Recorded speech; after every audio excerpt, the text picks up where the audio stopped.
So this is a weight class where it's not easy to navigate. And if he's going to become Guatemala's first ever world champion, he's going to have to continue to improve. He's going to continue to be exciting the way he has been, but he's also going to have to continue to improve and get better. He wants to get past these landmines in front of him that are also top fighters in this weight class.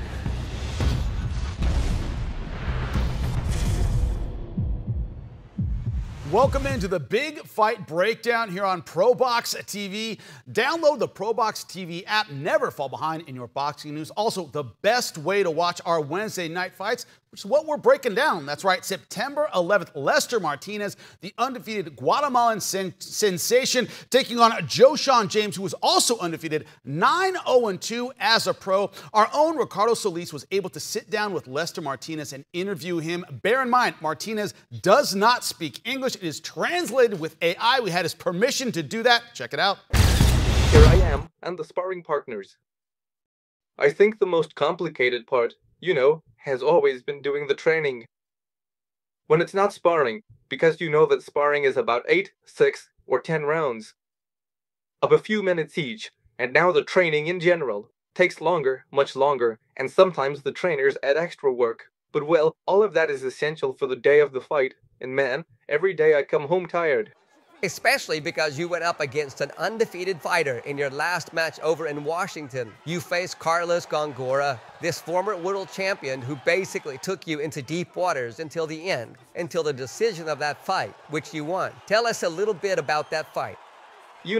I actually have an anecdote about him since I met him back in 2011, right?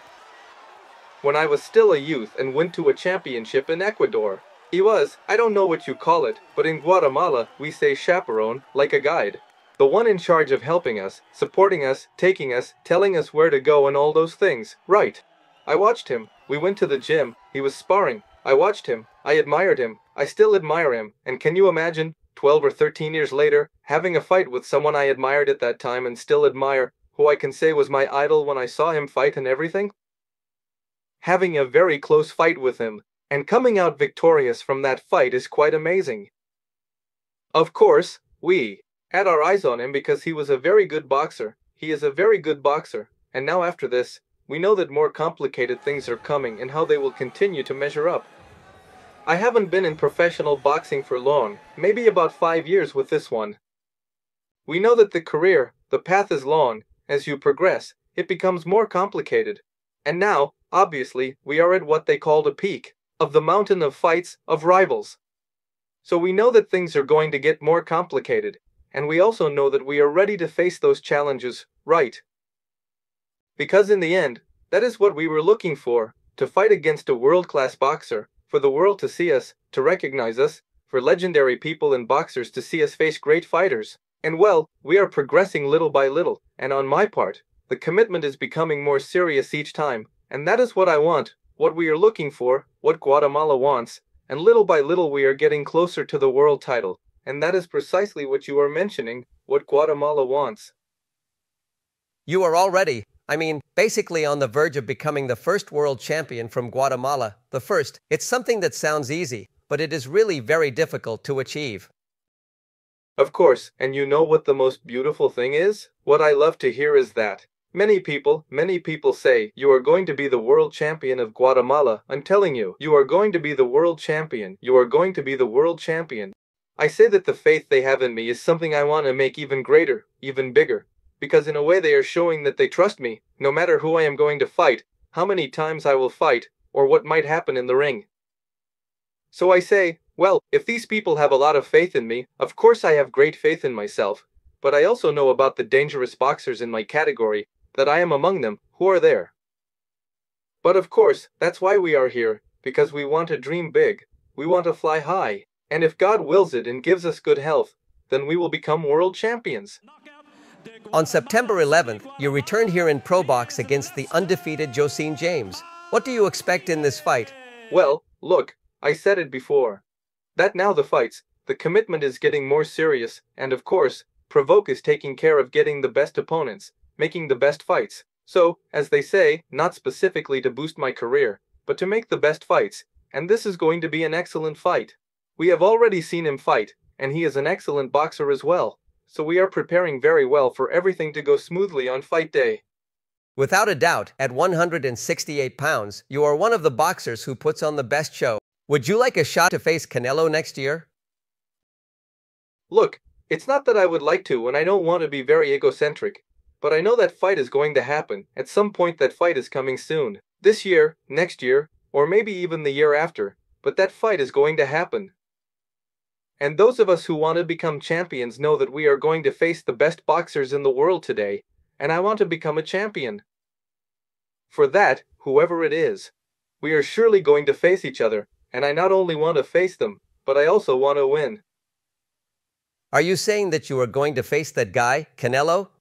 Let's hope that with both, because this way the world will realize who Lester Martinez is, where he comes from, which country he comes from, and where he is going and who he will be. Well, Lester Martinez certainly calm before one of the biggest challenges of his career. To help us break it down, in studio with me, the champ, Chris Algieri, joining us on Zoom. Of course, Paulie Malignaggi and ESPN boxing analyst Timothy Bradley. Chris, when you look at this fight, you know Lester Martinez well, right? And we know his evolution over the sport. What did you see last time out against a veteran guy in D.C. where it was taking on Gongora, a former champion, a guy with an awkward style, still looked good? No, that was very impressive, that last fight against Carlos Gongora. I've called Carlos Gongora in the past. I know a lot about him. He's a fantastic fighter, very, very tricky style, super, super tough, been to the world-class level, fought for titles, has scored some upsets over guys that he was supposed to lose to. And going into that fight, I was like, man, and I said this to you, if Lester's not real, he was going to lose that night. And he showed up. I was so impressed with him. I didn't think he had it in him like that. We've had him on our air. He was impressive, of course, but he was fighting lesser opposition. Carlos Gongora was a huge step up, and man, did he really step to the plate and perform at an incredible world-class level. I was very impressed. And you might look at this fight with Joe Shawn and be like, this is a step down. He just fought a guy like Carlos Gongora who's fought for world titles. Joe Shawn only has nine pro wins, 9-0-2. But we know Joe Shawn too. He's fought on our air. He can fight. So this is actually a really good matchup. I'm curious to see what Lester can do with someone like Joe Shawn, who's young, who's hungry, who's looking to take that position just the way Lester is trying to. So this is actually a sneaky good fight, and Joe Shawn's a dangerous guy. So Lester is on his way to big things, but he's got someone in front of him that he's really gonna have to show up once again. And even we saw in that interview, I love his mindset. He understands that the fights are going to get more complicated. They're going to get harder. The guys that are in front of him are preparing him for that world title fight down the line, not just to get his profile up, but to prepare him for the title fight. Tim, you said off air, Joe Shawn should be 11-0. You do not agree with those two draws. You think he's a lot tougher than even his record would suggest. What can you tell the fans about Joe Shawn, who might be overlooking him? Well, just put it this way. When you have a fighter and he doesn't have protection and he fights on somebody else's card and he fights against their prospect and he gets a draw, 9 times out of 10, he won the fight. Yeah. So he should be undefeated. Joe Shawn is interesting because he's very tall, very lanky. He can box a little bit. He can fight a little bit. He's very confident in his ability. He reminds me of like a street baller. He has all the fancy moves and stuff, and every now and then he'll do it at the right time. But there's a lot of times where he does it at the wrong time and he makes mistakes along the way. But he does have the skill to pull off this victory. It's all about controlling range, man. He has an 81-inch reach. Think about that, 81-inch reach, man. And if he can keep Lester on the outside and not allow Lester to get on the inside and bang him down to the body and get close at mid-range of where he likes to operate, then he could win this fight. But he's going to have to do it for 10 rounds. You have to think, and if you look at his resume, he's never been 10 rounds before. He's only been 8 rounds. But he's definitely been battle-tested. He's faced different styles. And for Lester, this is more about the style matchup for Lester. You have a guy in a division like Pachenko, who is tall, long, and rangy, that knows how to box, and we just got done seeing him fight. We just got done watching him fight, and he pulled off a nasty body shot win, KO win. However, he's tall, long, and rangy, and if Lester's going to compete in this division, he's going to have to go against different styles. What was that last fight? Gongora fight. He was more of a pressure guy. Southpaw. You got to deal with that type of style, but orthodox, you got to deal with this type of style coming from this opponent here, who's going to try to bring it to him, man. He really is, but he's going to try to outbox Lester, and Lester has to be able to figure that out. So Kid looks talented. You know, I'm hearing a lot. There's a lot of people echoing his name in the business. He's coming from that you know, what is it, headed monster, the Terrence Crawford crew. You know, they all about intelligence. And if they can hone his aggression with skill, he's gonna be a bad boy moving forward. Yeah, but Paulie, when Tim talks about it, Joshawn James has the skills, but occasionally makes a mistake. Can't make a lot of mistakes since Lester Martinez. The guy is built like a freight train. We saw it in D.C. Strong kid, hard puncher. Do you think it's going to be the kind of one mistake sort of fight, or do you see it as a long haul kind of proposition when these two meet? Yeah, this is not an easy fight. This is something I see this thing going around a little bit. The Gongora fight was impressive because Gongora is very, very crafty, you know, and so he beats you with a little bit of pressure, a little bit of craftiness. You know, he's can be confusing, and I honestly think it is at its best. Gongora was world championship material. He was a former IBO world champion. I just don't think he had the connections to end up getting a major world title. But he was very, very, very good for a time. It just they used him up, you know, like I said, not having the right connections and whatnot. And I don't know how much he had left the Lester Martinez fight by the time he got to that point. But I'll tell you what, regardless, he still has that correctness. He still has that veteran savvy, and Martinez was able to deal with it and get through it impressively. The difference here with Joshawn James is he's also crafty. He knows how to fight at range. Like the Tim said, champ, you know, you talk about how tall he is and whatnot, and he has all that fancy stuff that can throw you off a little bit if you allow it to. The difference with Joshawn and Gongora, I think, is going to be that Joshawn may not have the big fight experience, but Joshawn has more hunger and determination. And by the time he got to Gongora was sort of almost in that journeyman phase. You know, he's crafty, he can make you look bad, but if you don't cooperate, if you're too aggressive, he's just going to kind of go into that mild survival mode, you know, and try to walk you into something. If he can't, hey, man, you're going to outwork him. I don't know if you're going to be able to totally outwork Joshawn James, just beat him on effort. You're going to have to show a little bit of craftiness yourself, because Joshawn is crafty, and he's not going to go away easily, but he's going to keep trying to win as well. Something that I felt like Gongora got beaten out of him was the winning mentality. And as you get older, that does happen, in that, you know, the winning mentality in a fight gets beaten out of you a little bit sooner, even if you know how to hang around in that fight. I think with Joshawn, you know, his record speaks for itself. He's 9-0-2, but he's also taken on a lot of good fighters. You know, this has not been a guy who's had it easy as far as getting the money and financial backing to where the fights can be set up for him in a way where he can build up slowly and have it a little bit easy at first. He's had to fight a lot of undefeated guys. He's had to show who he is. He's had to pull off upsets, and he's here against Lester. And I think it's a good clash of styles here, because I think he's going to be crafty enough to give Lester some problems if Lester is just a one-dimensional pressure guy. So Lester's going to have to, yes, bring the pressure, yes, get inside that reach, but he's also going to have to do it in a crafty way himself, because Joshawn can walk you into some stuff. So I think this is a fight between two guys, not only undefeated, but they're both hungry and both very good at what they do. And there's a little bit of a clashing styles here. So I like that. It's one of your kind of throwback style, typical pro box fights here, man. You know, two hungry guys going at it and trying to get to that next level.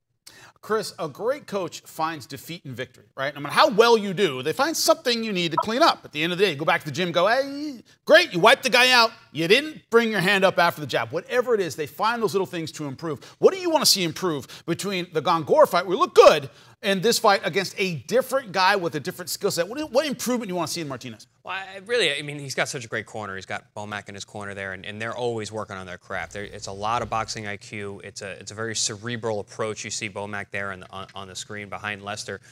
Those guys are always working on their craft, and it's a lifestyle for them. So everything is always work, get better, get better, get better. So I'm sure there were things in that fight that Bomac and the team saw that they want to work on. I thought that Lester struggled a little bit early on, dealing with some of the craftiness and the uppercuts, especially from Gongora, which is probably his best punches. That's what gave Mbili all that trouble, because Gongora gave Mbili hell, dropped him in his fight. It was very, very, very tough fight. Mbili is one of the top guys in this weight class, and I believe Lester beat Gongora better than Mbili did. So that's a good litmus test. But in terms of what they need to work on moving forward, Champ, you alluded to it. Lester has to be crafty as well. Yes, he is a pressure fighter. Yes, he's a power puncher. Yes, he throws a lot of punches, and he beats that drum, chops the wood.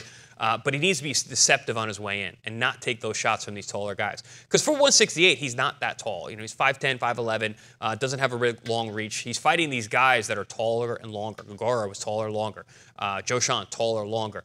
Champ, you mentioned Diego Pacheco, super tall and long. Those types of guys, you need to be able to be deceptive on your way in, jab with the taller man, and then get into position where you can let those hands go. Because he does have big power and throws combinations, great. But if you're taking a lot of flack on the way in, you're going to get out hustled by these guys. So for Lester moving forward, I would like to see him be a little more deceptive, a little more defensively savvy on his way over as he crosses that critical distance line to get the position to let those hands go. Now, Paulie, there are a lot of countries you can't think of without thinking about certain boxers, right? Manny Pacquiao, it's the Philippines. Nicaragua, it's Alexis Arguello. Lester Martinez wants to be that guy in Guatemala. How much pressure is that, and how much motivation is that for his success moving forward? Well, you know what? Guatemala's never had a world champion, so there's not anybody you think of when you think about Guatemala and boxers, right? They don't kind of stick out to you like that. But Lester's trying to become that first world champion from Guatemala. So if he is able to pull that off, he is going to be synonymous with Guatemalan boxing. Anytime somebody mentions the country of Guatemala in boxing, Lester's name will always come up, not just in this generation, but in future generations, because he'll have been the first one. He's sort of the namesake for that if he's able to accomplish what a lot of people expect from him, which is to become Guatemala's first world champion. You know, he's on the way there. He's certainly carrying now, starting to get that hype behind him. That hype train is rolling. People are starting to talk about him. He's in a very talented weight class, though, so he's got to keep improving. He's going to win a world championship at this weight class. This is not one of those barren weight classes we sometimes talk about. Super middleweight is very, very difficult. It's a tough weight class. You got a champion who picks and chooses his spots and then doesn't even fight all the contenders. Then you got the contenders that are numerous in his weight class, and you got prospects that are becoming the contenders that are also going to be dangerous. So this is a weight class where it's not easy to navigate. And if he's going to become Guatemala's first ever world champion, he's going to have to continue to improve. He's going to continue to be exciting the way he has been, but he's also going to have to continue to improve and get better. He wants to get past these landmines in front of him that are also top fighters in this weight class. Now, speaking of fighters, that when you name the country, you think about them. I know you may name the Flaco Explosivo, but Nicaragua also had Ricardo Mayorga. Lester Martinez in his pro debut beat Ricardo Mayorga. I remember Mayorga. I remember when we did our list of trash talkers, who said Mayorga? This guy. So I remember him well, champ. But Tim, when you look at it, to Paulie's point, how far away do you think a victorious Jones or Martinez is from that at least contender status, taking on that fringe guy in his next fight? Next year for sure. I mean, you know, he has to continue to win these type of fights, and he has to look good doing it. Now, the result matters. You know, if he gets a knockout, he's moving even closer towards the title shot. You know, it's all about becoming that #1 contender in that sanctioning body to be chosen to fight the champion, Canelo Alvarez. You know, you got to be the mandatory challenger. However, Benavidez was the mandatory challenger for years and still didn't get a shot at Canelo Alvarez. Don't get Paulie started. The tough weight class to navigate. But I'll tell you this. If he just to answer those two questions that you asked the other guys. All right, if he becomes a world champion in Guatemala, this kid has a chance to be a star. Like, there's just as much Mexicans as there is Guatemalans here in California, here in America. You have to think about that. Like, and they're going to follow him, especially if he's the first man ever in the history of Guatemala, you know, to win a world championship. So he can be big. And he has the fighting style, the punching power coming forward, you know, very aggressive, puts his combinations together. He's not a bad fighter to watch. He's actually a fun fighter to watch. As far as what I see he needs to work on is footwork. Footwork. You know, sometimes he gathers his feet, he brings his feet back. You know, when he's disengaging, he gets himself out of position. He's not set to punch. And if he continues to do that, guys are going to catch on to that footwork habit. And they're going to be able to tee off on him when he's out of position and he can't freaking punch. So one thing he should work on is his footwork, guys. Everything else he's starting to develop. He has a really good jab. He has a really good cadence and rhythm. You know, he slips punches. Well, he slips on his way in. And I'll say one more thing about what he should work on is fighting off angles. And Chris, you somewhat alluded to it. You were saying, hey, you got to find different entry points. Yes, he does. Find different entry points. You know, he got to be able to attack from the side, the opposite side, you know, stepping around his opponents and not just coming through that front door. I think he's going to need some of that, champ. And against Joe Shawn, I think he's going to need some of those different entry points. he's going to be successful next week. Yeah, well, I agree with that. It's one of the things Mike Tyson said all the time. Every time somebody told him, you're the shorter guy in this fight, he said, hey, I'm the shorter guy in every fight. It's something I have to deal with at this weight class. So he's got to get good, and he's got to get good soon. It's going to be a great week of fights. That's right. Starts September 11th on our air. Don't forget to download the ProBox TV app. It's the best way to watch it. And then Mexican Independence Day, Canelo Alvarez. Big week of boxing. Don't miss it. Wednesday Night Fights. Dynamite action on Wednesday Night Fights every other Wednesday on your boxing channel. Coming up on your next Wednesday Night Fights, September 11th, rising Guatemalan star Lester Martinez puts his O on the line against fellow undefeated warrior Joshawn Showtime James. Live from the ProBox Event Center in Plant City. Get your tickets at ProBoxTV.com or take your chances at the door. Wednesday Night Fights. He's the pride of Guadalajara, Canelo Alvarez. His challenger, the undefeated Edgar Berlanga. Canelo versus Berlanga, Saturday, September 14th, live on PBC pay-per-view on Prime Video. For more ProBox TV, scan the QR code on the screen or go to the App Store and Google Play. ProBox TV, your boxing channel.